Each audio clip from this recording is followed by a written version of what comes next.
Parlons-en, le magazine qui vous écoute. Notre préoccupation, votre quotidien. En parler avec vous, c'est notre devoir.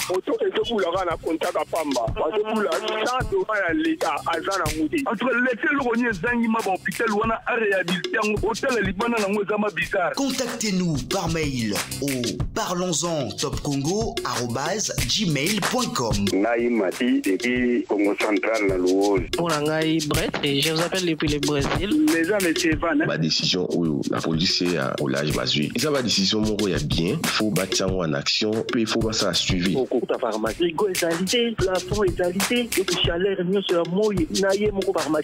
Parlons-en du lundi au vendredi de 9h30 à 11h30 avec Thierry Kamboundi, Roger Kalala et Marcel Kitambala.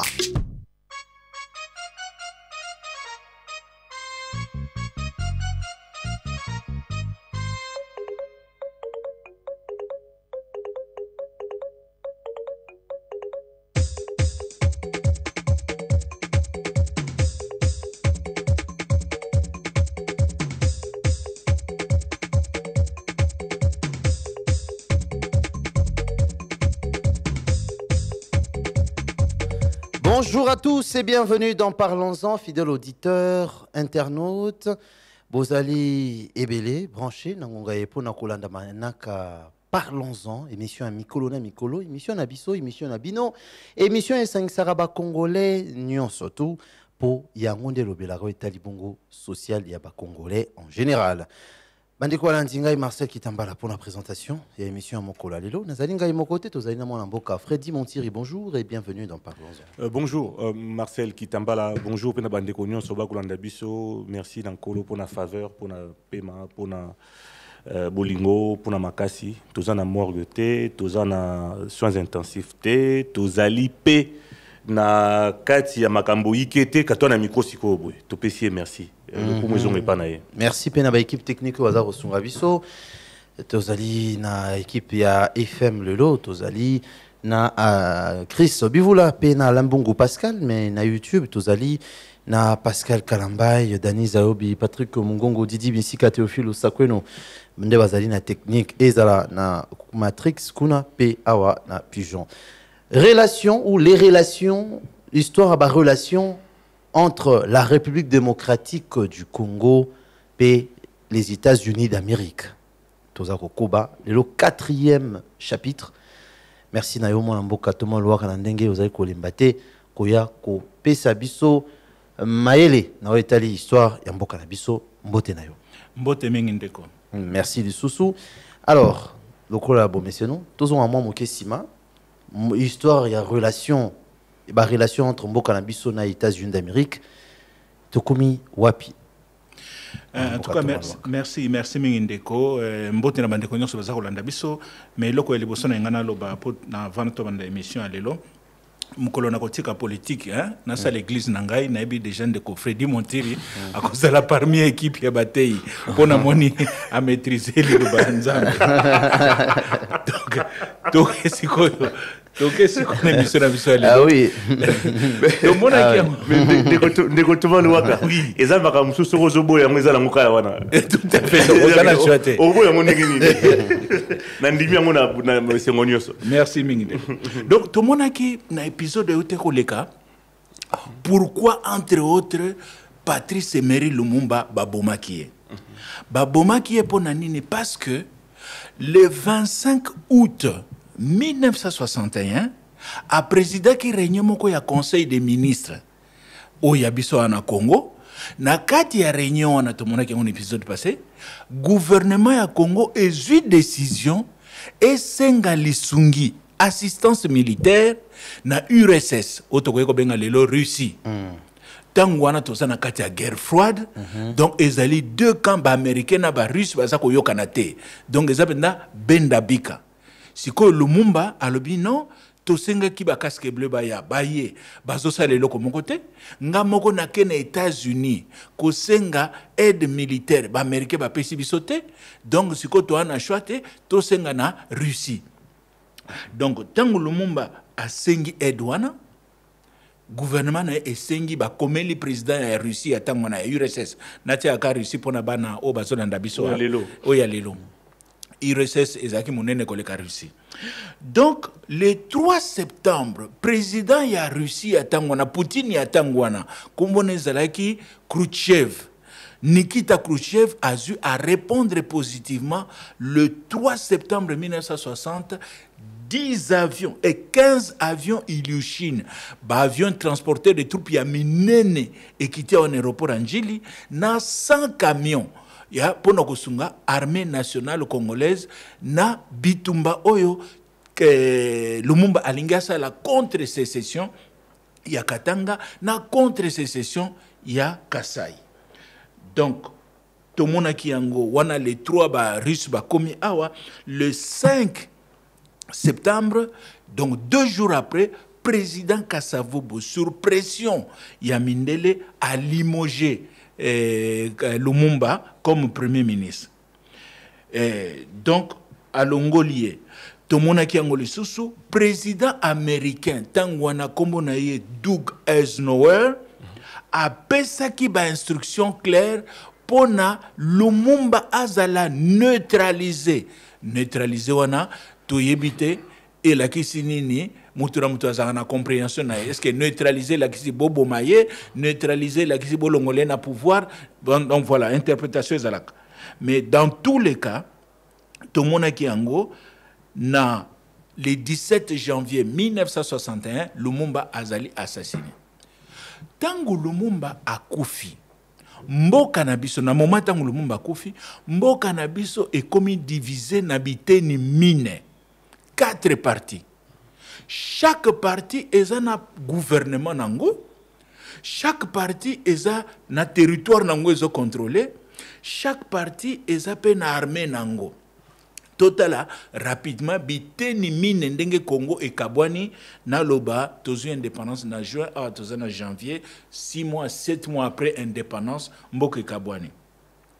Tozu na partie à liboso ba bengi yango Léopoldville, donc Oyo, Kinshasa, côté Kinshasa, donc Nalobaneti, gouvernement central. Territoire ni Kinshasa a contrôlé.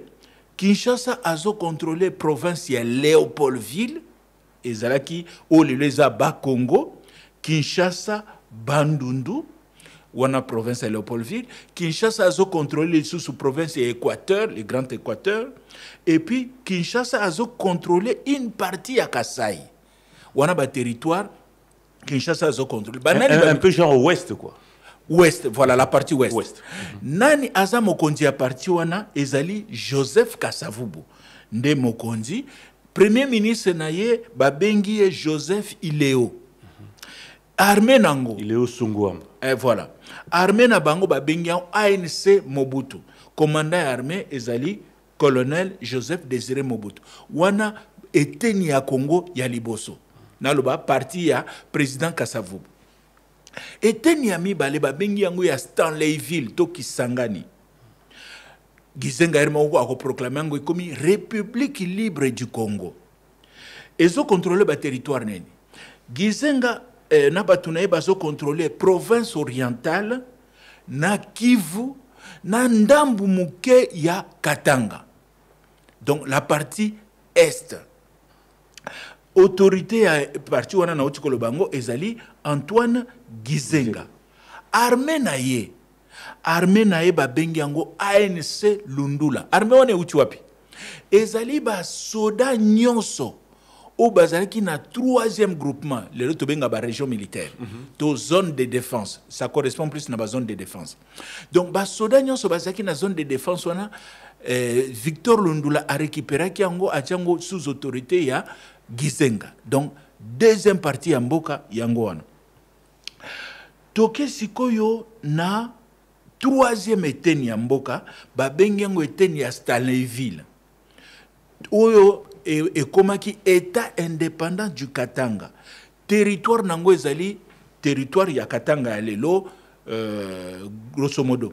Ba autorité ya 3e partie ya mboka wana, Moïse Tshombe, c'est le chef de l'État.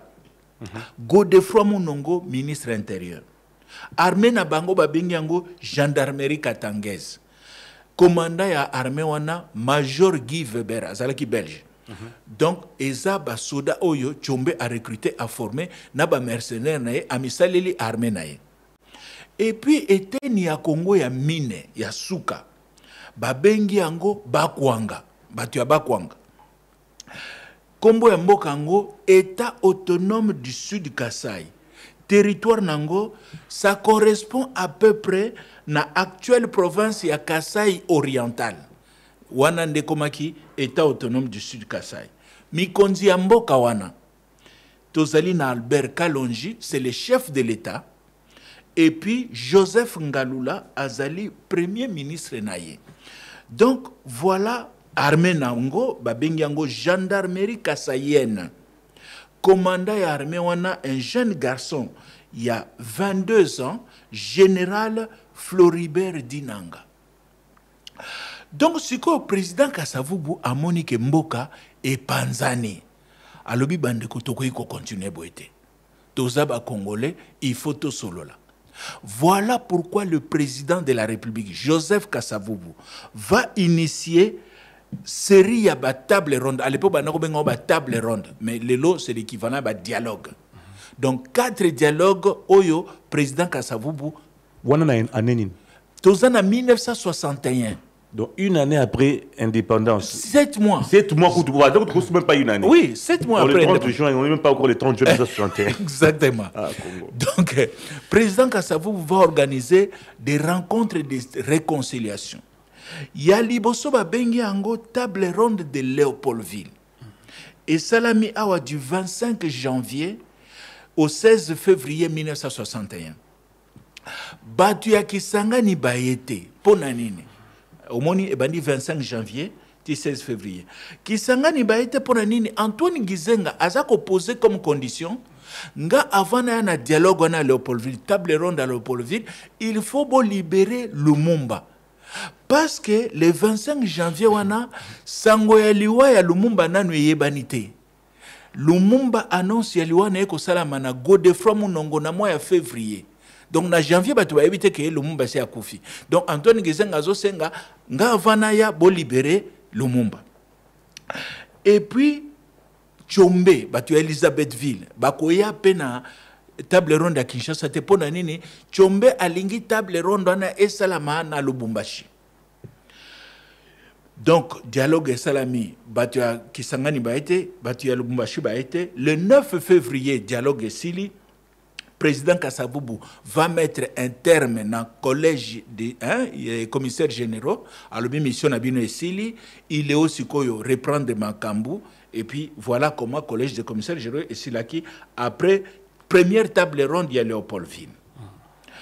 Et puis, deuxième table ronde, Babengi Ango, table ronde de Tananarive, na Madagascar. Et Salami du 8 au 12 mars 1961. Participants, Kinshasa, Bakei, Bakei na délégation kuna, Elisabethville, donc Lubumbashi, Baye, Bakwanga, Baye. Batu ya Kisangani Antoine Gizenga baboikoya. Na table ronde on a bayokani nini. Bayokani ke Congo est comme un état confédéral. Tshombe binga na koyeko zonga na Congo, mais to comme une confédération. Na kokota na aspect technique et juridique mais la question nini. Chaque province est comme état. Donc aux autres fonctionnaires locaux l'état et puis boyebo sangisi quelques compétences pour le gouvernement central. Mais beaucoup de États, 6 États presque autonomes. Il y a une différence entre confédération et la fédération. Exactement, il y a une différence. Donc, les thèses de Tshombe, Moutou est gagné dans Madagascar. Le président Kasavubu a signé. Tant que Kinshasa a attaqué, comment le président de la République, aucun des condiments de bêtises de Tshombe, ou ils ont même abisso to panza Congo. Kasavubu va changer d'avis. Ako bois qui sa résolution Yatananarive. Toke siko yo président Kasavubu a organisé 3e table ronde. Babengi ango table ronde de Kokilatville. To Mbandaka Kokilatville yangone comment les Mbandaka. Table ronde on est ko salama du 24 avril au 28 mai 1961, on est plus d'un mois. Participants. Kinshasa, Baye, Elisabethville, donc Tchombe, Yemokwa en personne, Bakwanga, Pe Batindi Batu. Antoine Gizenga, Aboy Koya, Batu Akisangani Baboy Koya. Bazaka Nakanda ke, Bobomaki Lumumba. Qu'est-ce qui va se passer dans Mbandaka? Tchombe aye na Mbandaka à côté na kati ya réunion. Alubinga na zana préalable. Avant na bandama solo awa président Kasavubu. Il faut dénoncer accord oyo aote ko signé na ONU ya ko benga na ba mercenaires. Pour après t'en arrive président Kasavubu a signé na bakaske bleu boye debi soto benga na ba mercenaires robazana mbo. Ba mercenaires ngo bazawapi bazana Katanga. Donc pour na Tchombe yenda za visé.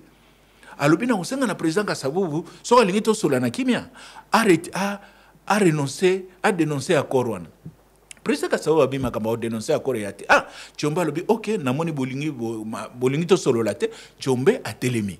Nambandaka abimi na salle, asumi tukanae cortège nzela aéroport. Akomi na aéroport boye, basoda bakoye nae. Basoda Kinshasa qui contrôle Mbandaka. Oui. Bakangi Tchombe. Bakangi Tchombe balobi okobima wate, yo mutoko tia des ordres. Qui négocie ça makambo bandeki. Non, nae, batie Tchombe na prison. Non, résidence surveillée. Voilà comment Tchombe se retrouve en résidence surveillée na Mbandaka. Mais en tout cas, les mercenaires bakei. Non, les mercenaires sont Katanga. Kuna ils ont sécession. Sécession ils ont continué. Mais chef de sécession qui n'est pas solo, bakangiye. Bakangiye kuna. Donc voilà ma kamboekei résolution ya munene o ebimi na Mbandaka, c'est que les 6 provinces ya Congo est commis par État. Donc, on entre maintenant dans une fédération, pas une confédération. Donc, côté qu'on a une fédération, et c'est là qu'on décide que chaque province, État, et qu'on a un gouvernement, n'a pas assemblée provinciale, et assemblée provinciale, en fait, c'est le même système qu'on a aujourd'hui. Ça a été adopté dans Mbandaka, dans table ronde Mbandaka. Donc, table ronde Mbandaka, Sili, Tchombe, Azali, transféré à Kinshasa. Na bokanga mikaka. Président Kasavubu alobi mais omoni kaka tozoko kaka ko trouver formalité parce que Kisangani baya kité. Na sala tentative mususu. Akoya ko organiser 4e table ronde.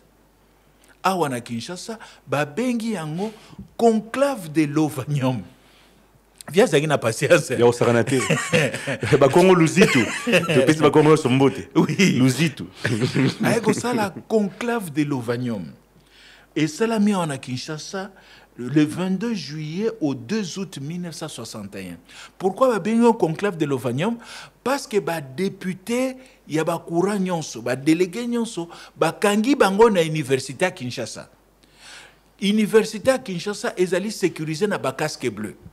Balobi voilà boko takuna bo solola titango boko zo solution ba bien un conclave ponanine conclave ezali eloko esala makepa ba catholique soki balingi ba pona pape ba kota kana kati ya salle moko boye ba kangi bango na fungola 16 ponanine ba kangi bango na fungola parce que avant ba mona kitango ba cardinaux ba kokota pona ko pona pape après réunion na pourquoi bobimi mutu na mtazonge pa na ye ba politicien ba yaka ko influencer ba cardinaux ba diplomate français ba ko ya ba anglais ba ye ba ko influencer ba cardinaux tala bo pona un tel sikoyo pape moko a décider ka lo ba ko pona ko éviter ba influence na libanda to ko bando mikanga siko na fungula na kati ya salle Conclave et la kisi na latin ba mikangi na fungula. Donc ba politicien Congo pe lobi biso pe to mikanga na université à Kinshasa toko bimate soki tozu solution. Fumée blanche faut bima va to bima. Soki za muindu toko bimate.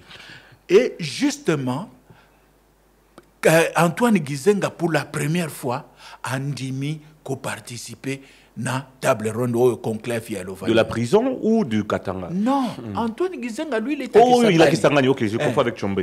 Tchombe andimi. Mais batunaye Elisabethville, balobi biso, seule condition to poser kaka. Pour te na conclave à Lovanium, il faut libérer Tchombe. Kasavubu na batunaye basoyi na Tchombe. Ndeko, omoni tozo kende pona ko réconcilier mboka. yo tovandi na ona kasi Tshombe asalaki ba 1 mois na prison Na warka. ba yebisi Tshombe est-ce que yo siko idée na isa ndenge abindeko na comprendre omoni ta on na lekisi awa na résidence serveur wana bible Okosa.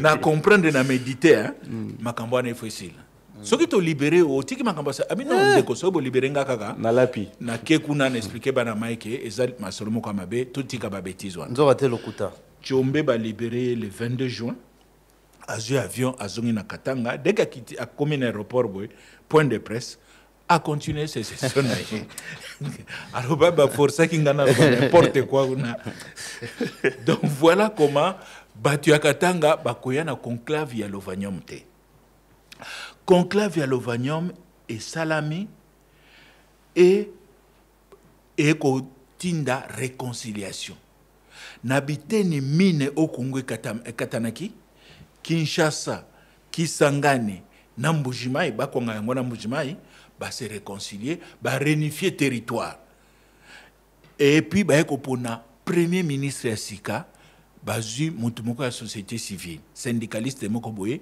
kombo na ye Cyril Adula balobi Cyril Adula yo koma premier ministre mais Antoine Gizenga comme azalaki vice premier ministre ya Lumumba balobi non na cadre ya gouvernement d'union nationale Gizenga il faut zonga vice premier ministre voilà comment Gizenga azongi na gouvernement Adula comme VPM donc réconciliation et salami gouvernement d'union nationale dirigé par Cyril Adula. Sikoyo Cyril Adula comme il était très apprécié na ba occidentaux. D'ailleurs, c'est le seul premier ministre à Congo ngana yebi au bayamba na Maison Blanche. Donc Cyril Adula a été reçu dans la Maison Blanche na John Fitzgerald Kennedy. Cyril Adula, c'est le seul premier ministre à Congo ngana yebi oyo roi Baudouin yambaye. Donc au moins Cyril Adula a eu Lupembawana. Pour les Américains, puisque Cyril Adula a mutumoko bien, a allié Nabiso, quand il y a occidentaux, il n'y a plus de raison que Tshombe a continué dans sécession. Donc voilà comment les occidentaux ont changé les voilà, ont changé les Tshombe face. Et comme toujours, hein, bazuyo, basalelio, tout le monde que citron, pressé dans ma casse ici. En fait, c'est sûr, qui c'était en réalité contre Lumumba. Mais lui, Lumumba, c'est quoi, c'est Kofi. Toujours premier ministre Sika, Solana est bien. Tu n'as plus de raison. Mais Tshombe, nakanisi moi, loyenge wana na ba Belge, ba conseiller belge na bango, Tshombe tetu, azo continuer na eloko na ye. Secrétaire général des Nations Unies, Dagar Majold. Akoya ko se rendre compte mais na retard que en réalité mutoye ba ki Tshombe bien ezalaki Lumumba. Pour Lumumba ne koloba Tshombe bokoki ko solola na été vous ne pouvez pas négocier à sa sérieuxté. Tshombe za mutuka qu'il faut ko beta. Voilà pourquoi Dagar Majold a komona que Tshombe zo binisa mingi ba casque bleu hein. A décidé à lancer ce ba opération militaire contre Tshombe. Il va y avoir plusieurs opérations militaires à Bakasque Bleu. Il y a ONUC, je rappelle, première mission des Nations Unies au Congo, comme on a ONUC, Opération des Nations Unies au Congo. Il y a mis Balé MONUC, il y a mis Satou MONUSCO. Donc, tous en cadre il y a ONUC, na 61. Première opération, Bengiango, opération Rum Punch. Et ça l'a mis le 28 août 1961. Au moins le 2 août, le gouvernement a donné le salami. La fin du mois, kaka, casque bleu habite aussi là à Tshombe. Objectif, il y a opération Zanini, to investir le Lubumbashi et puis to kanga mercenaires. Parce que tu vas couper ça Tshombe, mais quand c'est des mercenaires. Casque bleu, kota, beta, masasi na Lubumbashi, kanga 300 mercenaires. Na 300 mercenaires, il y a 180 officiers belges. Au moins, il y a Belgique qui est dans Sima. Casque bleu, bazu, bengani, mercenaires, bibolo, Congo, tout le monde a bien sous-soité. Mais en réalité, c'était presque un échec. Parce qu'il y avait d'autres mercenaires dans la ville Moussous. Kolwezi, Likasi, vous comprenez? Et qui pouchi, basala kuna donc basala qui dérangeait. Et puis, deuxième raison échec, Bah mercenaires que le casque blanc ont expulsé. Après quelques jours, bah tu vas moni bango bah zongi na bango. Donc voilà comment c'était un échec. Deuxième opération, bah bengiango opération Mota. Et que ça le 13 septembre 1961. Objectif il y a opération ana. Au moins objectif elle est qui kokanga ba casque bleu et bah mercenaire. Ba casque bleu ba réfléchir ba bi non, ce qui tozolanda kokanga mercenaire, toko perdre de temps. To moni vraie solution. Et ça c'est kokanga ba leader à sécession. Parce que ceux to kangi ba leader à sécession ici. Ba leader en baza 4. Ya liboso Moïse Tshombe, Godefroid Monongo, Kibwe na papa moko komonezaka mutaka. Balobi, il faut to kanga bango. Tozaroko ba quatrième partie, il y a relation na biso na mboka ya États-Unis d'Amérique. Alors, mon mboka Thomas Louaka, boni sécession ici laki. Tozongi place tosukaki. Merci Mingindeko. Tomonaki que après Liwa Lumumba, secrétaire général des Nations Unies Dag Hammarskjöld a décidé de lancer une opération militaire pour que Sukisa session à Katanga, opération Liboso Tomonaki Ango, opération Rome Punch. Et c'est là qui pona kanga mercenaires na Lubumbashi, bakanga ki 300, ba bengani bango mais malheureusement ba mercenaires ont bazonga na banzela sima. Et puis opération mi balé tomoni ezali mota to écrasement objectif nango ko kanga les 4 leaders ya sécession, c'est-à-dire Moïse Tshombe, Godefroid Monongo, Kibwe na Mutaka. Mais opération na mi balé ça le 13 septembre yango peshua ki parce que na ba leader nyonso bakanga ka Kibwe. Bakangi Kibwe balekise na radio, Kibwe a sa la message ya cesser le feu.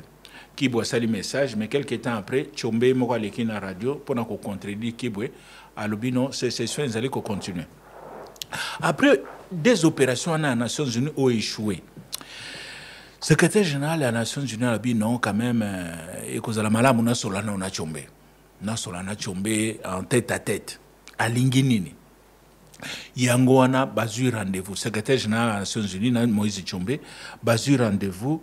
Ezalaki le 17 septembre 1961 na mboka moko eza na frontière ya Congo mais na Zambie mboka ngo babengi yango Ndola.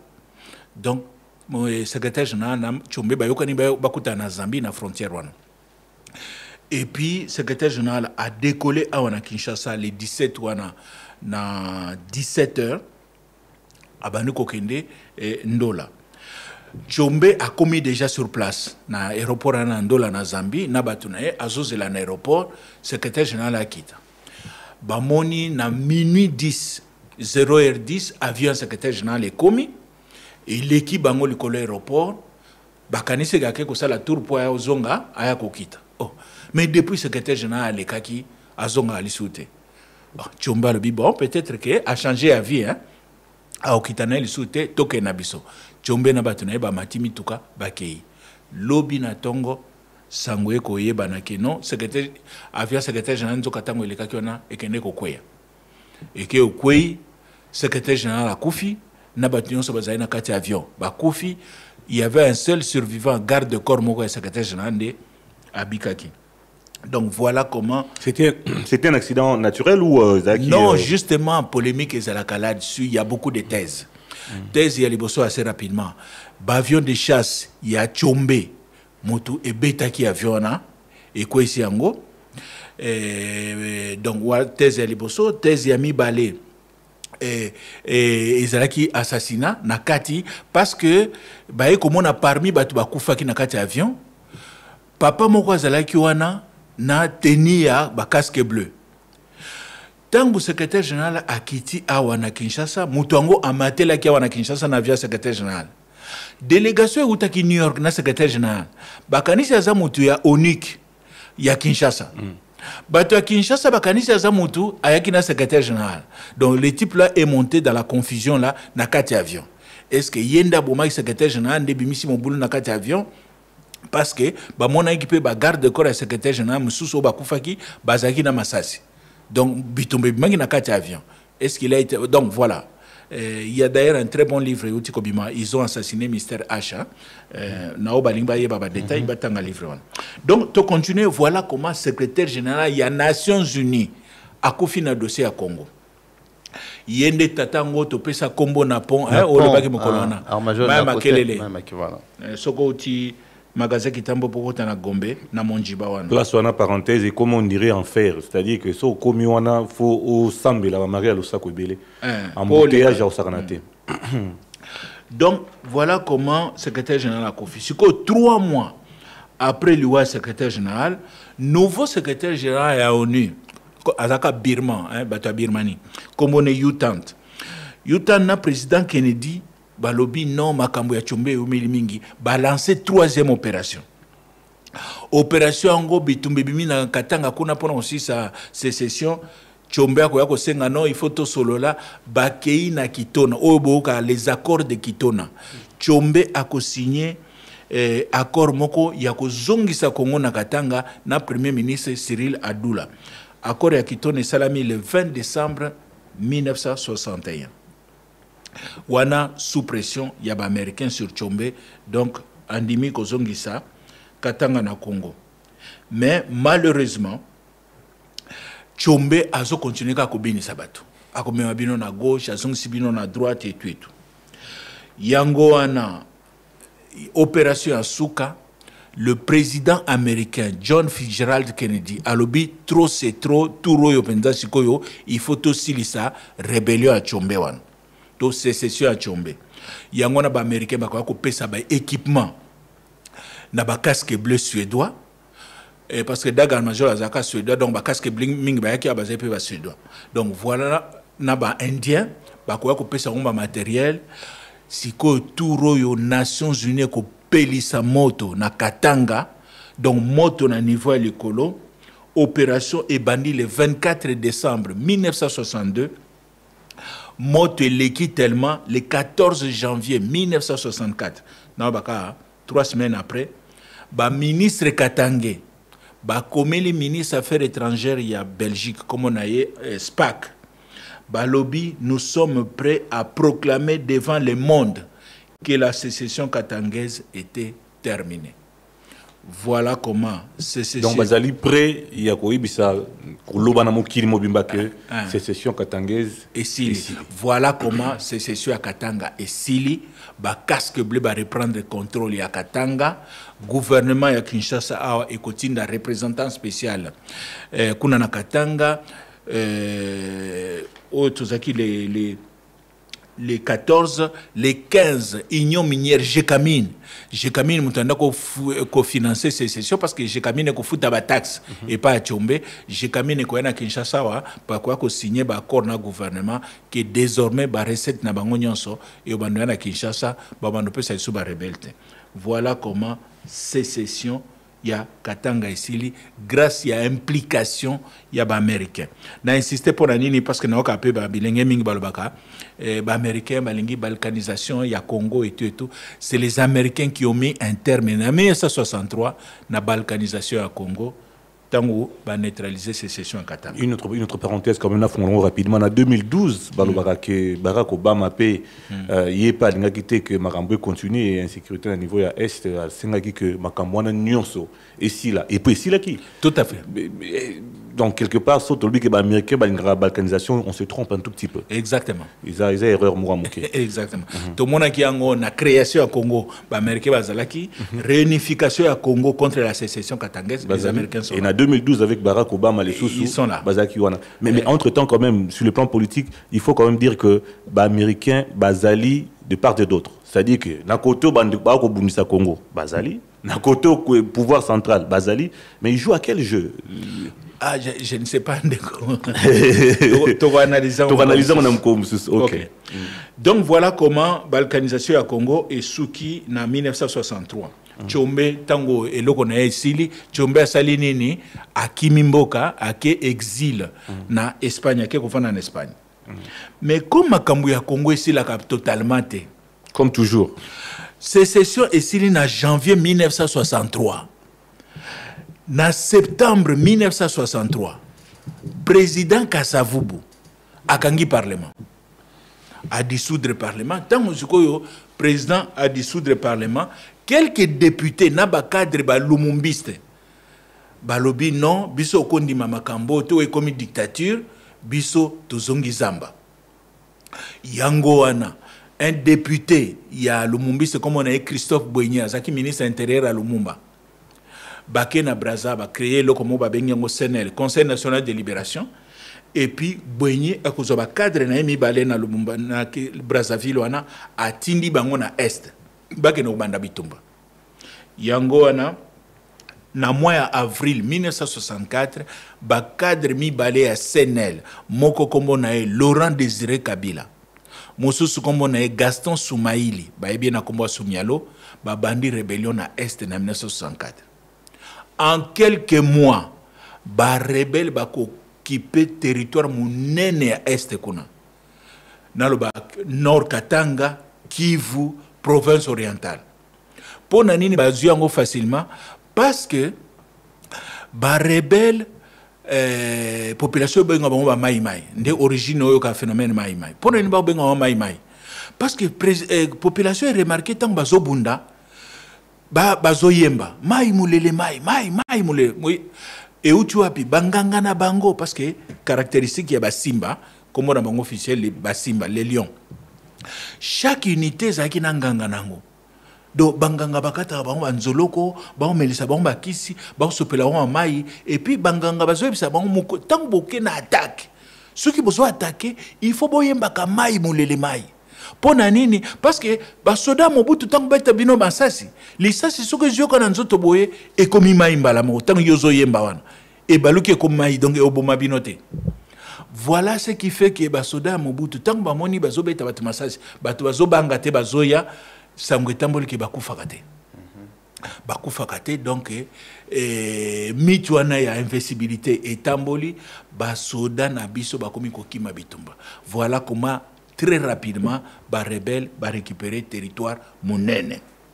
Dans le cadre de mythe, parenthèse, on les a personnels en tout cas, les Rwandais, et comment mythe, il y a des militaires congolais, les Rwandais, ils ont placé alors que c'est des mythes. C'est des mythes. L'exemple le plus proche, c'est à Bondoa. Exactement. Donc, voilà comment, maintenant, l'autorité na biso awa, bazali dépasser. Naba événement, le président de la République Joseph Kasavubu, le commandant de l'armée Mobutu, bah il faut réfléchir. Qu'est-ce qu'on doit faire? Balobi non, tozan a besoin tozwa premier ministre Moko Makasi, Cyril Adoula, azoko kaliso soute. Président Kasavubu akutuna Mobutu, mais au moni nani. Abi non ngana moni mutu akoyiko sunga biso na bitumba oyo contre ba rebelle. Eza Moïse Tchombe. Président Kasavubu non, Mobutu za sérieux. Tchombe qu'on vient de chasser là, dans la sécession à Katanga. Abi monsieur le président, la politique est dynamique. Il faut que benga Tchombe. Donc, bakino bakamwe, ko finga la tongo, na poko ko rassembler zara yo moko, za dynamique. Bakino bakamwe, donc na mokili mwembe kamwe. Na mois à juin, le 24 juin 1964, Moïse Tchombe a quitté l'aéroport en Chili. A quitté Ayambiye, président de la République, Ayambiye, le 30, je crois que c'était le 30 juin, Premier ministre Cyril Adoula a déposé des démissions. Et puis, dans le mois de juillet, Tchombe a été nommé Premier ministre du Congo. Tchombe a le gouvernement a été très resté, je crois qu'il y a 10 personnes à récupérer Batounaye, Godefroy Mounongo, Moutounaye Nagateni Nguna, ministre intérieur, pire naye passera qui sécession, Albert Kalonji, à récupérer par Albert Kalonji, ministre de l'agriculture. Donc, Tchombe est là, gouvernement naye, Tchombe dans un premier temps, a l'ingé solana ba rebelle. Aïe bandeko, Izambo Kanabiso, Totika Babeti, Zouana et tout. Ça ne marche pas. Tchomba a décidé que Abi Lokola Bolingi Bitumba, Toso Bundasiko. Tchomba Salinini. Ba gendarme Katangé na ewana ba kimaki Angola. Tango sécession ici hein. Ba casque bleu tango ba take Katanga. 2/3 à peu près 8000 gendarmerie katangais bazaki à peu près 12 000. Donc 8000 ba kima ba kacha frontière na ba mercenaires ba kota Angola. Na Angola kuna ba portugais ba ko coloniser Angola ba yamba bango bien Comment ils utiliser moi supplétif. Milice moko bo pour moi hein que ça la police et tout. Donc ba gendarme katanga ba comment na bango sala na Angola na ba portugais. Tchombe siko tangwaye na 64 abengi ba portugais. Alors bien na besoin ba gendarme katanga nanga.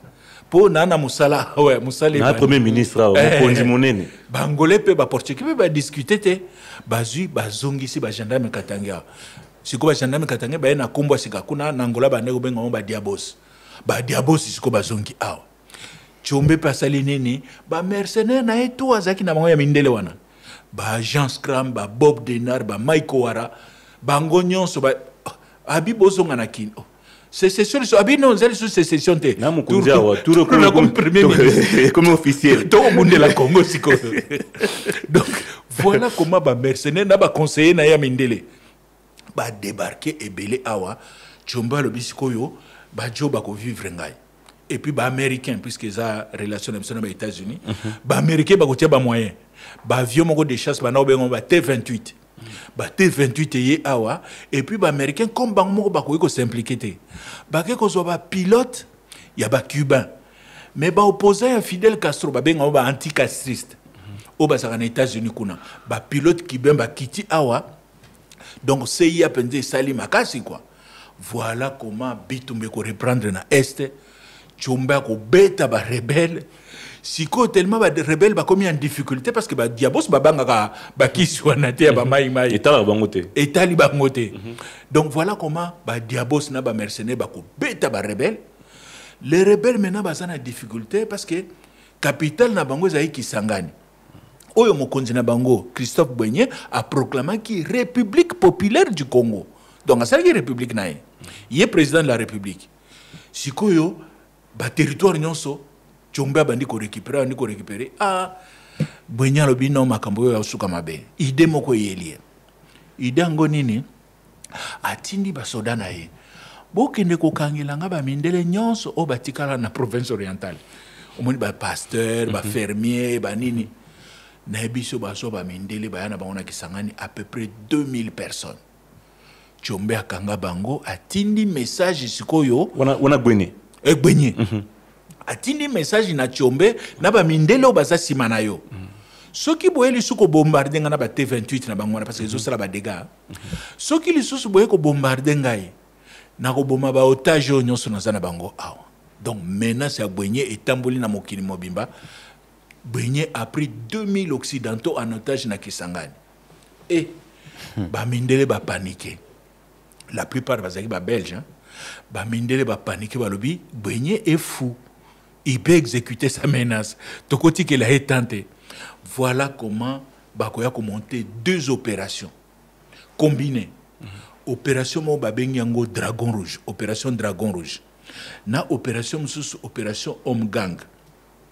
Opération Homme Gang est la 5e brigade mécanisée. Il y a colonel Van de Wel, Naba Soda na balobi, il faut ça là tout au Kota Kisangani. Le 24 novembre, na Tongo.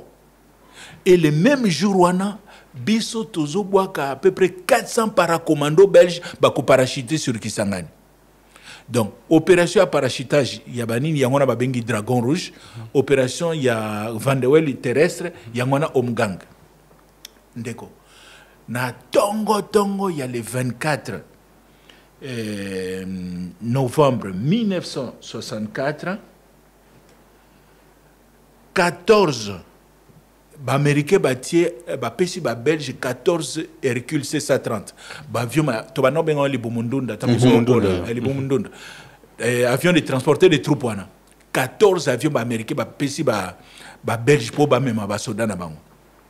Donc, na Tongo, il y a le 24 novembre, on a 14 libumundunda likolo ya Kisangani. 14 et boaki basoda. Wow. Ba paracommando belge ba kombi na Kisangani on a ba rebelle ba surpris bitumbe bani na ville mais paracommando belge ba ye ba sa ini ba récupérer ville ya Kisangani. Mais comme toujours armée nationale d'accueil. Ndeko armée na biso accompagné brigade terrestre oya na général na colonel Van ndeba ANC bazaki na kati na ba diabos mais siko tango ba parachutiste na akwei Basoda Bouigné do Basimba Bamaïmaï. Ils ont quand même eu l'État à Koboma sans otage. Donc ils ont massacré sans otage parce que les gens ont tenté quoi. Pour na bango il fallait basi ça na ba mindelo la nyons. Entre autres, pourquoi les Américains soutiennent cette opération Dragon Rouge? Ndenge balobaka. Il y avait un pasteur évangélique qui a Ubangi. Comme on a pasteur Paul Carlson. Carlson en réalité, Azaki pasteur, na médecin, il était médecin même pasteur, mais au-delà du titre qui pasteur, c'était un grand agent, il y a CIA, il y a service, il y a renseignement américain. Donc, l'Américain a besoin absolument de récupérer pasteur Carlson, parmi les otages, Oyo, Gwenya Zwaki. Donc, voilà comment, le 24 novembre, qui s'en est allé libérer, Gwenya na Laurent Kabila nyonso bakei, bon. Bagboigné ba Nicolo Lenga baken exil Kabila ko tikala ya ko albi na aucun exil tenga na continuer bitumba tout ce monde qui a vu à Laurent Désiré Kabila.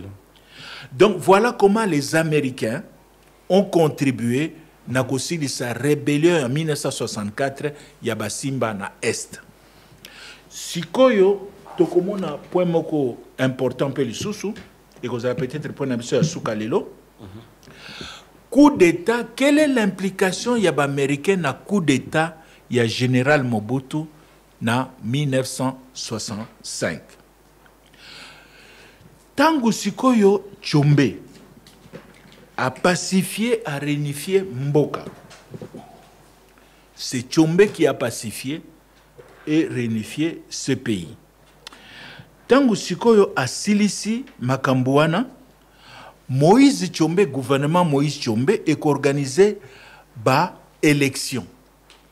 Les élections générales, législatives, sénatoriales, na provinciales, et qu'au Salama Awana Congo, du 18 mars au 30 avril 1965.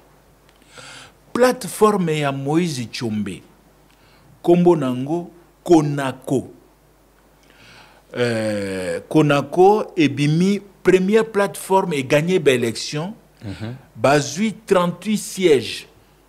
Il y a des députés nationaux, 38 sièges, mais Tchombe a la coalition. Konako a la coalition dans le parti Moussoussou. Et ce qui fait que Tchombe a une majorité à 122 députés sur 167. Donc, plus que la majorité absolue, une majorité écrasante dans le Parlement. Juste quand moi, point moko, parmi les députés à Tchombe à Konako, un député à Koyako Salapé carrière Mounene Nassima, Kombonae Etienne Tshisekedi. C'est un élu, il y a Tchombe en 1965. Tolobaki en autant Otobetaka via Etienne Tshisekedi. Le 13 octobre 1965, jour il y a ouverture, il y a première session ordinaire. Il y a Assemblée nationale, Banobengo Chambre des représentants. Président Kassavubu a renvoyé, révoqué Premier ministre Naé Moïse Tchombe. Pourtant, il y a une majorité dans le Parlement. Donc, Kassavubu a longoli Tchombe. Pour Nanini, parce que Ndenge Balobaka, il était évident que dans l'élection présidentielle, Moïse Tchombe a causé la candidat na élection présidentielle. Et que le président Kassavubu serait aussi candidat. Donc, pour le calcul ya batou, expliquer le président Kassavubu, Tchombe, comme à la majorité dans le Parlement, élection présidentielle, c'est dans le Parlement. Oui. Il faut qu'on affaiblir. L'une des façons qu'on affaiblir, au quoi a été à l'adversaire n'a titre à premier ministre. Il faut que l'Ongola ait tout un déni de quoi affaiblir. Voilà pourquoi le président Kassavubu a l'Ongoli Moïse Tchombe comme premier ministre. A économé un autre Katangé, comme on a Évariste Kimba, a nommé premier ministre pour nous remplacer Moïse Tchombe. Pourtant, Moïse Tchombe a pacifié Mboka. Exactement. Azana majorité dans le Parlement. Il était populaire, hein, c'était l'homme le plus populaire du Congo en 1965. Donc, voilà comment Tchombe a commis na opposition nani ayeko sala gouvernement na ye Evariste Kimba oyo ba personnalité ya minene ya ka Tshombe baza na kati ya gouvernement na te mais tokomona ba adversaire ya Tshombe nde ba na ba position ya malamu. Par exemple na tanga ka 3 kombo tozana Cléophas Kamitatu azali ministre des Affaires étrangères, Victor Nendaka ministre intérieur et Jean Lito oazaki cousin à général Mobutu na finance. Pardon. Tozokoba, tu rappelé la bandeko était les alliés 4e partie, il y a émission Nabiso Parlons Histoire, Tozolo la relation entre Mboka Nabiso na États-Unis d'Amérique. To commis na 1965. Na 65. Sikoyo tomona pour quelle raison ba raison nini oyo ba occidentaux na ba américains ba koya ko lâcher président Kasavubu pour na ko permettre Mobutu asala coup d'état na ye. Raison ya liboso tangu Evariste Kimba asali gouvernement na ye baye kozwa décision ya ko bengana tous les conseillers étrangers na expliquaki que Tshombe tango azongaki na ba conseiller na ye ya mindele o baye ki ko aider par exemple colonel Van der Wel on a uti kotanga awa colonel Van der Wel la 30 juin 1960 ndazaka numéro 1 à ANR à l'époque ba bengana sûreté belge. Parce que tant que tu as une indépendance, il faut que tu aies un cadre. Exact. Yango na Lumumba sola qui n'a pas belge. Abi malgré l'indépendance, boti que la biso ba cadre na bino. Comme ça biso malembe tant que tu vas former, tu vas remplacer bango. Ce qui fait que tant que tu as une indépendance, chef à ANR azali belge, chef ya armée na biso azali belge, général Janssens. Donc Van der Wel wana sima akoya comme conseiller militaire ya premier ministre Tshombe o ba mene ba opération. Donc si koyo tangu Kimba aleki na gouvernement na ye décision ya liboso ko bengana ba conseiller mindele tout o Tshombe ayaki na bango. C'est tout à fait normal que ba mindele ba sepelaki na décision wana te. Et puis le président Kasavubu a ko participer na sommet moko ezaki ya OIA na Accra na Ghana. À Komikuna, il est très bien accueilli. Il est très bien accueilli pour Nanini.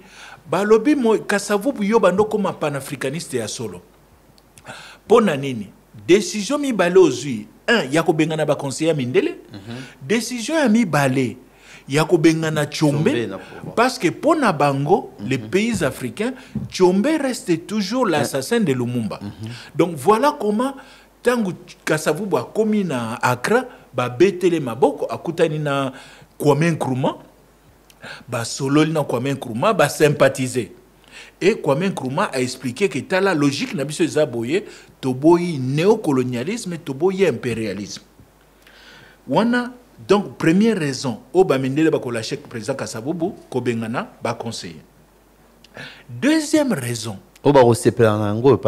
non, ba mindele ba ko lâcher président Kasavubu parce qu'il commence à se rapprocher na ba progressiste africain.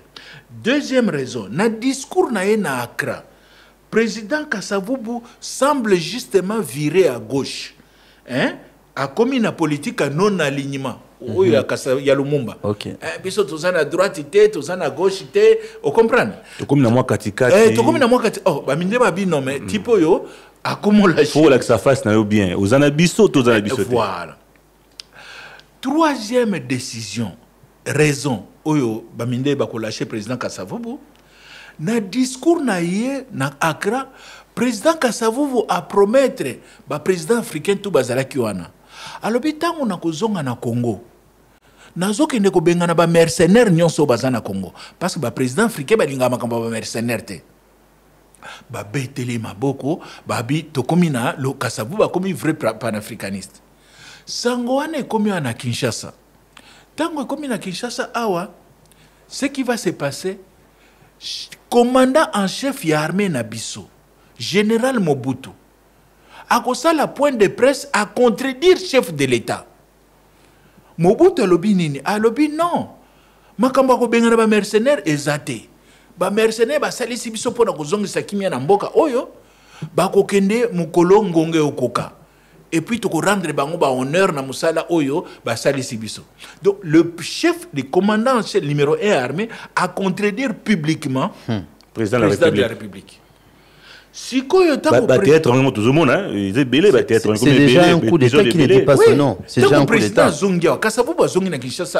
Ministre de la Défense à l'époque, comme on a eu Jérôme Anani, à quel moment le président Kassabou? Monsieur le président, c'est inacceptable. Au coup que général et armée à contredire en public, il faut qu'on révoque. Président Kassabou Vassalinini a hésité. Et puis Abino, Tikakaka, Anani, comme toujours. Bomamoto. Comme toujours, monté en Mounene. Bomamoto. Donc voilà comment Kassabou a raté l'occasion de limoger Lumumba na faute Mounene. Mobutu. Limoger Mobutu na faute Mounene. Quatrième raison, Oyo ba américain ba koya ko lâcher président Kassabou. Ezali kamouya Chine na Nations Unies. Qu'est-ce qui se passe? Donc, le 7 novembre 1965, dans l'Assemblée générale des Nations Unies, Batouni ba participant, président de la séance à Touni Bango. Faut-il, oui ou non, Tondima, République populaire de Chine, comme membre des Nations Unies? Pour nous comprendre la question, il faut tout ça. Moi, histoire à Moukou, c'est la Chine. Voici ce qui s'est passé. Après la Seconde Guerre mondiale, guerre civile et reprendre la Chine, entre deux camps. Les communistes, au Bazali dirigé le chef rebelle Moko Boyba Bengi et Mao Tse-tung, contre le gouvernement, au Bakobenga Kaya nationaliste. Mokondia Chine, comme naye Chiang Kai-shek. Chiang Kai-shek, président de la République, a obunana ba rebelle. Mais ba rebelle na 1949 ba gagné Bitumba ba bengani gouvernement. Et le 1er octobre 1949, chef ya ba rebelle, a comme président de la République, Mao Tse-tung, a proclamé République Yassika, ba bengi yango République populaire de Chine. Sikoyo gouvernement oyo kimaki Bitumba bakei kovana na île Mokoboye balobi biso nous sommes le gouvernement légal toujours continuer ko gérer mboka wana babengi yango Taïwan. Donc Chiang Kai-shek na République de Chine tokomi siko na Chine mibale République de Chine oya Chiang Kai-shek et komi kovana na Taïwan. République populaire de Chine et ça continue sur la Chine continentale. Les problèmes qui se posent maintenant dans les Nations Unies, Yangoyo. Siège à Chine comme membre permanent au Conseil de sécurité. Et ça l'a occupé par le gouvernement légal de Chiang Kai-shek. Donc, au Taïwan. Au Taïwan, voilà. Si Koyo, Mao a comment la pression. Alors, ils sont tous contrôlés Mboka. Donc, Chiang Kai-shek, il faut libérer Kituana après Sabiso Ango. Donc, régulièrement, presque chaque année, vote Salamaka, débat de la Nations Unies, est-ce que Bolingi, Totia Batuya Mao, va remplacer Batuya Chiang Kai-shek? Des questions qui posaient Mukoloana. Mais depuis tout le temps, les Américains sont contre la Chine de Mao, République populaire de Chine. Donc, Bango Sikoba américain va sensibiliser Kabalien na Bango Nyon sur les Nations Unies. Il faut que vote contre l'admission de la Chine populaire. Donc, chaque année, Congo et Votakanango contre. N'engab américain va ça hein, dit votez les lois, bon votez. Oui, non, c'est non, c'est non. Haute excellence de Ebi. Tu es instruction. Non, non. Si comme Mukoloana, le 7 novembre 1965, et comme il a battu question, et comme il a un moment de vote, ambassadeur ya Congo, alobi bolimbi sanga nazo abimi na salle. O soka ke petit besoin, soki ake ko solola, ke ko solola téléphone soki nini. Tant ba bengi sikoyo Congo. ambassadeur ya Congo ezalaki wapi azate siko soko ozate batie oke osali au voté abstention. Donc le Congo a voté abstention ce jour-là pour les Américains. Non, ça sabotage. Et ça j'ai à Kasavubu.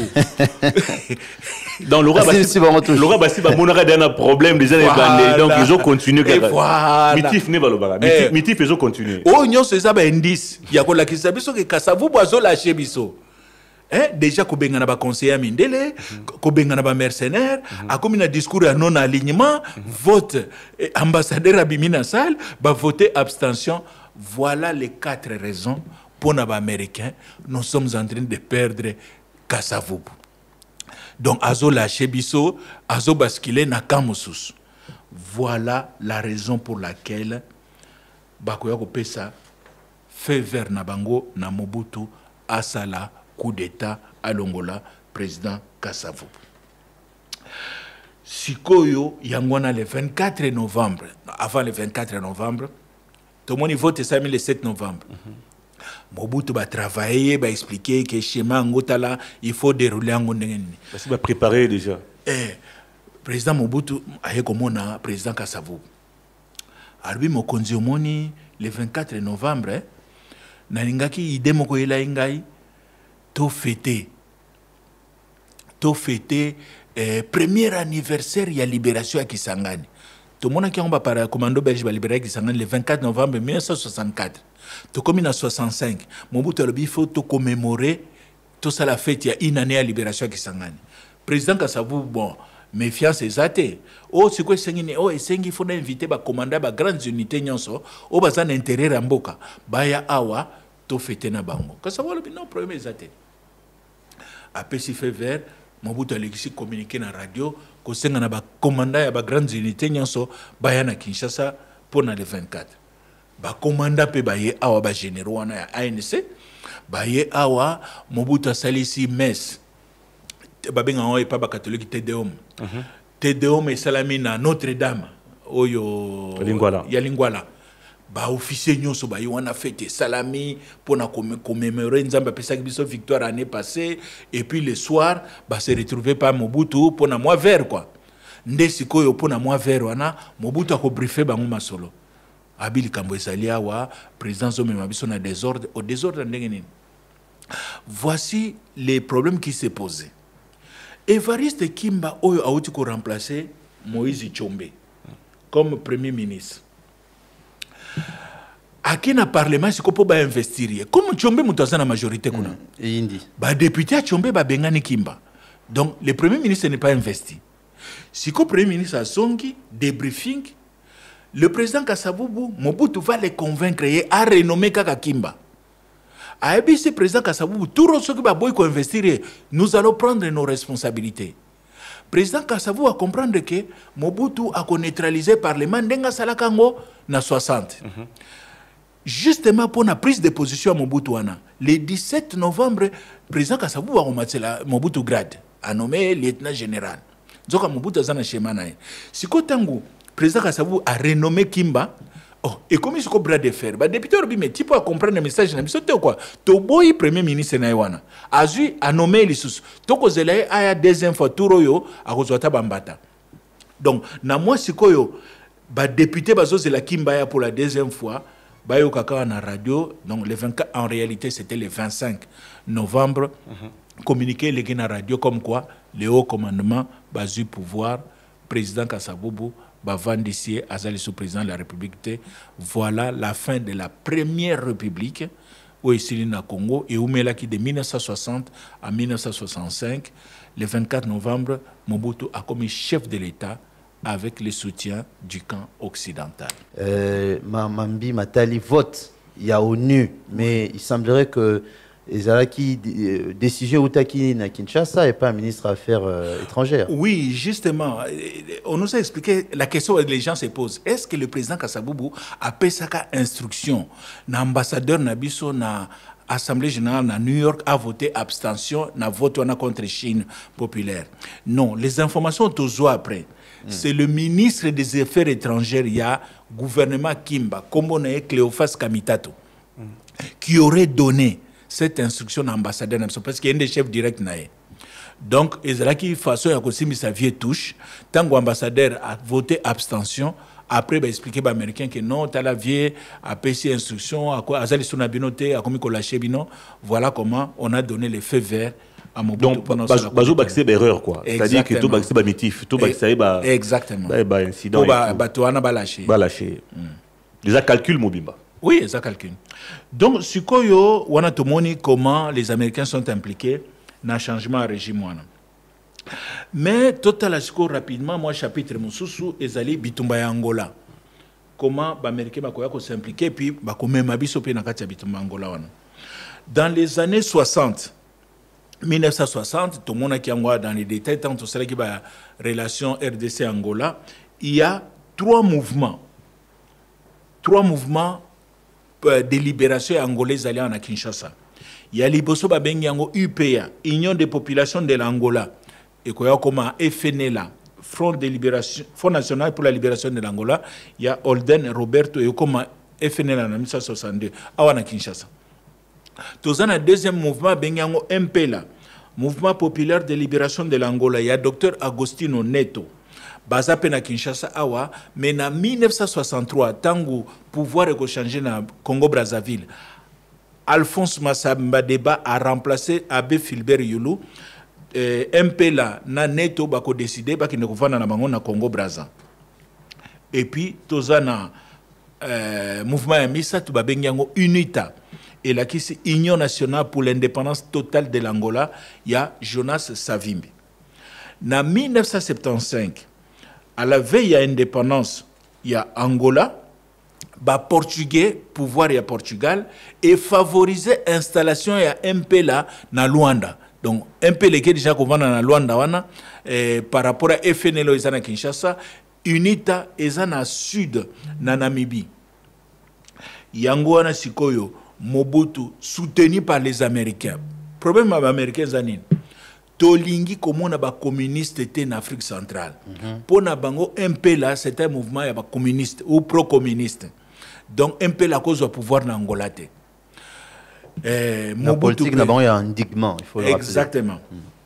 Donc, voilà comment Mobutu, n'a soutien à Américains, a décidé il faut que nous ayons MPLA na Luanda a installé Allié Nabiso. Allié Nabiso, c'est FNLA, il y a Roberto Holden. Yangoana, ba militaire à phase, ba combattant FNLA, ba mercenaires européens, ba militaire sud-africain, ndambo batinde biso ndamba militaire awa, na général na bangumoko, na service à renseignement ba américain CIA. Donc to sali likopa na biso to koti Angola. To koti na Angola, bitumbe bani na Angola, les Zaïrois, les militaires zaïrois vont contrôler plusieurs provinces y a nord et Angola. Le 9 novembre 1975, Tokomi Pembeni à Luanda. Le 10 novembre, to décidé Sikoyo, Soda Nabiso va décider, il faut bakota Luanda, bagenokobeta MPLA. MPLA azalaki pendana ba soda ya makasité.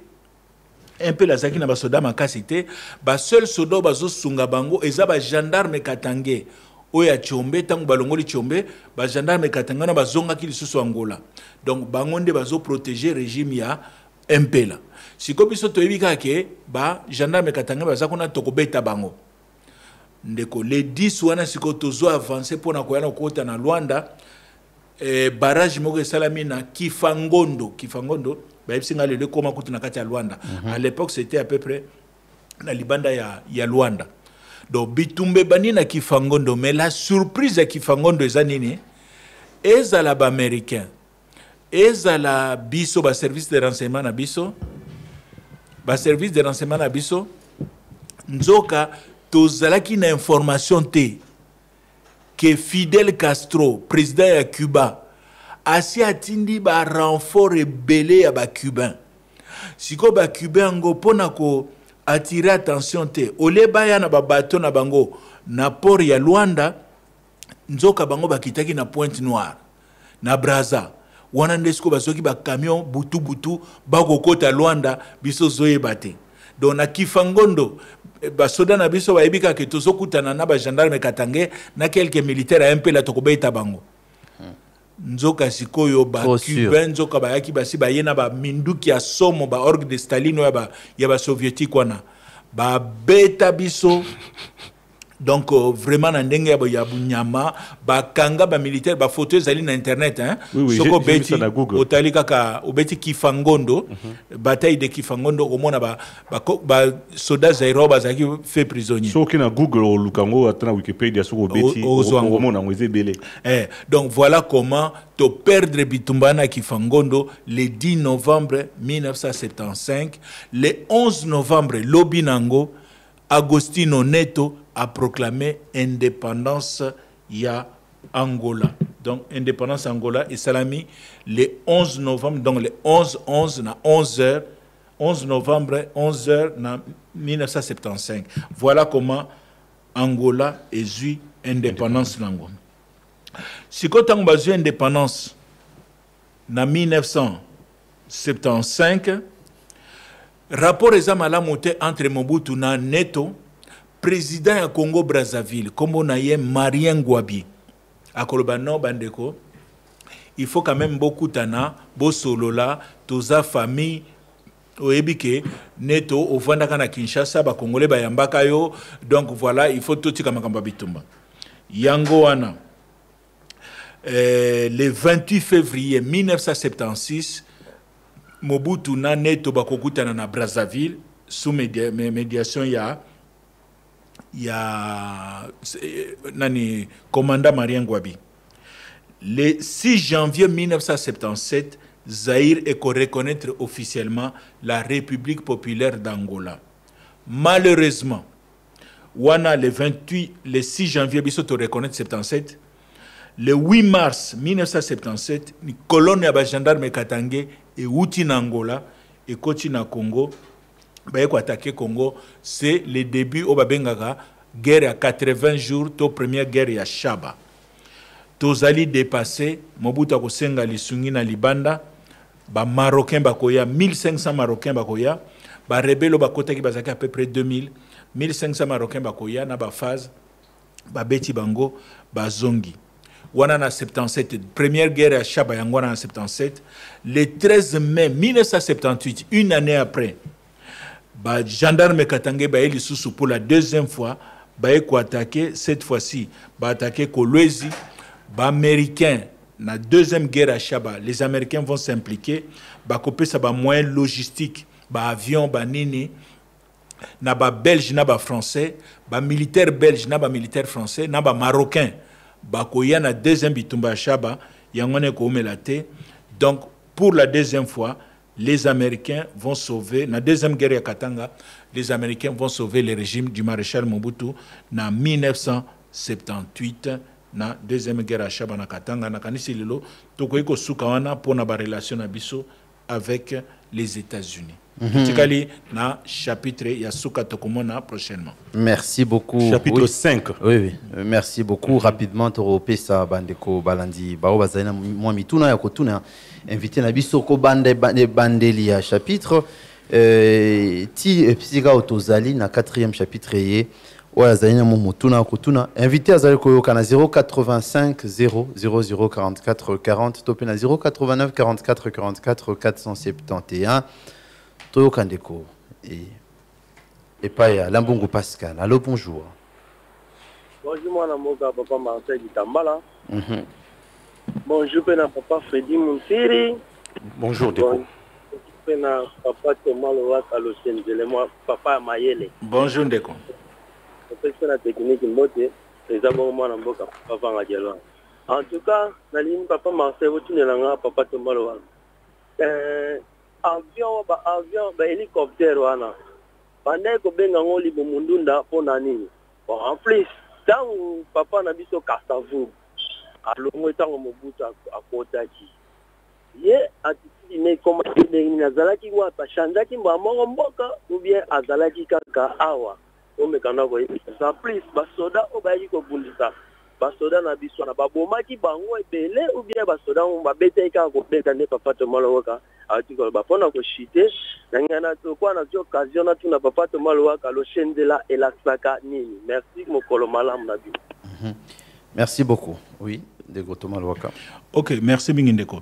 Libo Mundunda nakobenga ngo parce que ezaki avion transporter les troupes hein, ezaka soko tali atana ba photo beta na internet sokoti obeti C-130 hein, C-130 avion C-130 okomona ngo ezaka na mo libo moko munene boy. Le roi mutel munene. Voilà, ya ngomba nakobenga libo Mundunda.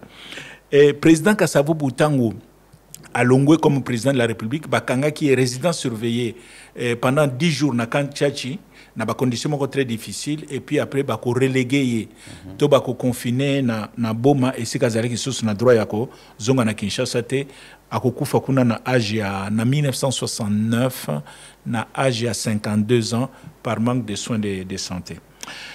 Kifangondo basoda na biso ba mingi bakufaki mingi bazaki kanga ba omba prisonnier na ba mercenaires bazaki ba prisonnier mais mingi pe bakufaki na bitumba wana Los Angeles oui Los Angeles la kisi antidote au monde mutu soka meli poison hein bo pese kisi mo po est dilué donc c'est diluant hein antidote ou bien diluant ou bien quelque chose qui neutralise yangona ko Los Angeles. C'est un antidote. Ils en Swahili, tout ils en Tetela. Non, c'est qui Tetela qui Mongo. Tetela qui Mongo. Puna bitumba bandeko ya kifa Ngonda. Kifangondo pardon. Ba ebisinga que ba lelo toujours ba boui. Ba congolais belé bazana na armée angolaise. Est-ce que c'est vrai? Non, en fait eza bana ya ba gendarme katangé. O ba bota makikuna batikana na baomba kuma na baomba angolais bakuma pe basala armée na kati Angola ba misu baza ba généraux bakuma na baomba donc ce sont les descendants des exilés politiques congolais au bandima kotika na bankuna mais misu soupe na pesa par exemple exemple moko jeune garçon moko boye azaki très jeune Kadogo abunda na bitumba Kifangondo parmi ba gendarme katangé abetelenga pe cela confirmé ki yango lelo yo azali mokonzi munene na la police na biso babengi général Patience Yave abunda bitumba Kifangondo na cadre ya gendarme katangé. Donc tu étais jeune alors. Oui, très jeune. Alors on te kande comme sous allô. Allô, diminuez volume à radio Ndeko. Diminuez volume à radio pour te komalamu. Allô? Oui, allô? Oui, bonjour. Bonjour, parlons-en. Oui, Toza Kolanda yo papa. Mon tour n'a pas invité. Depuis oui, je m'adresse un peu à l'historien, grand historien. Est-ce qu'il y a un roman sur cette histoire de la RDC et les États-Unis?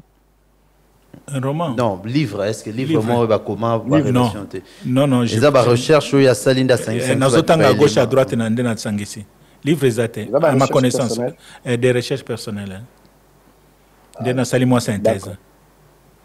Oui, je voudrais aussi m'adresser à Top Congo. C'est concernant les émissions un peu à Monène. Mais vous avez cette amie la publicité vraiment.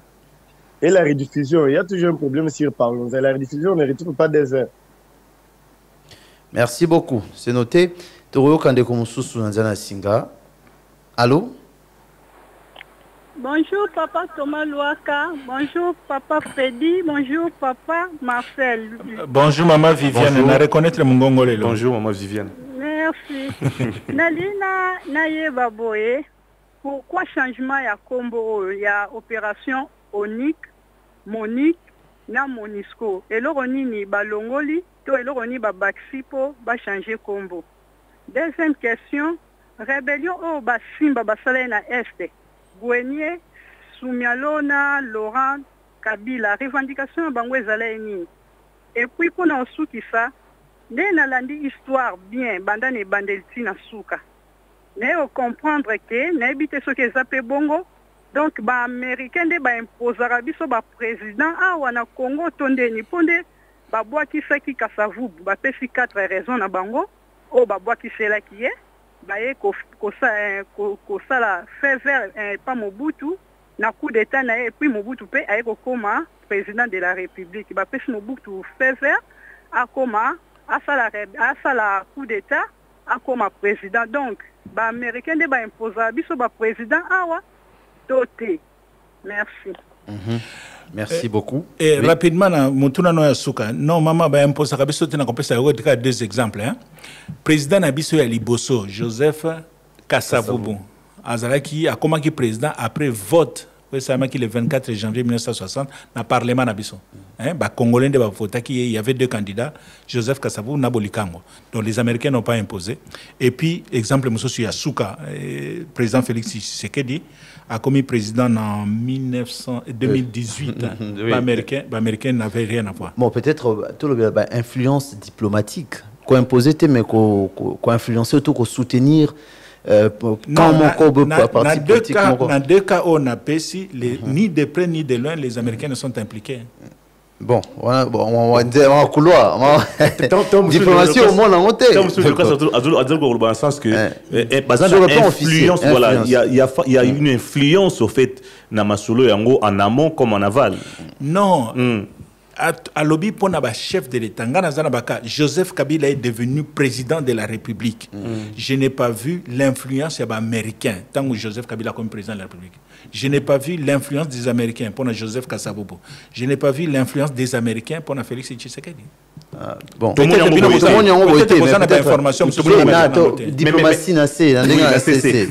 mais entre-temps, comme une très belle réponse. Mais entre-temps, quand même, en 2012, depuis tout bandi, les Américains sont dit que non, Marababi Tumba, Congo ici, là, tout le monde est ici, là. Non. Le plus récent, c'est en 2012 avec Barack Obama. Ça, c'est une autre question. Est-ce que les Américains ont un impact sur le déroulement du jeu politique au Congo? Oui. C'est peut-être ça la question aussi. Mais hier, à tout le monde, on a imposé c'est trop dur. Imposer, oui, non, on te impose à on est un État souverain, on va imposer le président. Mais ils ont eu de l'influence sur Mobutu. Mais cette influence-là, c'est-à-dire que le président comme a place sur la net. Préparer, on a cessé sans que Montaï, ça va jeu politique, non? Ok. Ok. Alors, question qui ONUC. ONUC est qui pour aider les Congolais parce que tant que tu as une indépendance, mutinerie salami na kati ya force publique et sécession salami voyez qui pour aider biso pour la sécession pour na ko bongisa pe armée na biso. MONUSCO est parce que na 98 il y a Bitumba bimi na est oyo plusieurs pays africains bakoti Bitumba babenga la première grande guerre africaine. Tozalaki ya wanamboka na biso tozalaki na armée ya Angola, ya Zimbabwe, ya Namibie, Rwanda, Ouganda, je crois que c'était ça. Et puis 3 rébellions, MLC, RCD-KML, na gouvernement Kinshasa. Donc MONUC est na cadre wana. Pona kosilisa Bitumba wana oyebane ko salama. MONUSCO siko Bitumba esili. Balobisco meto continuer quand même ko aider ba institution et se stabiliser. Ya on ba kotsa likambu ya stabilisation na kati ya MONUSCO. Et sonner la crise stabilisation. Merci beaucoup Nayo mwana mboka Thomas Loaka. Merci Nayo Ndeko Freddy Montiri. Merci avec équipe technique nyonso to son équipiso. Tokangi chapitre 4 lelo tokutani mardi prochain pour la suite et fin. Il y a émission au Italie ba relation mboka na biso na États-Unis d'Amérique. À demain. Top Congo FM 88.4, la fréquence utile.